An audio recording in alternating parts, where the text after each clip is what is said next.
সবাইকে জানাই ডিসেম্বরের পক্ষ থেকে সালাম শুভেচ্ছা আসসালামু আলাইকুম। আবারও বরাবর চলে আসলাম ভিডিও নিয়ে। আজ দেখাবো কিভাবে মাছের চার তৈরি করতে হয়।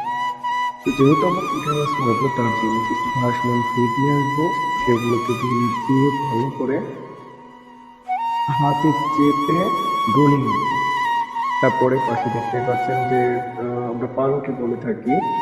তো পাউরুটি যখন ভাজি করে এর মধ্যে আপনি বাজারে গিয়ে যদি বলেন যে মাছ মারার কিছু চার দরকার, মিষ্টি চার বললেই মুদিখানার দোকানে অথবা মাছ মারার যাবতীয় জিনিস যেখানে পাওয়া যায় সেখানে আপনি পেয়ে যাবেন। তো তারপর সব কিছু মিশিয়ে ভালোভাবে প্রস্তুত করে ফেলবেন মাছের চার। সেগুলো পানিতে ছিটিয়ে দিবেন। দেওয়ার পরে আপনারা নিজেই প্রমাণ দেখতে পারবেন যে মাছ কতটা লোভে, খাওয়ার লোভে কতটা মাছ চলে আসবে।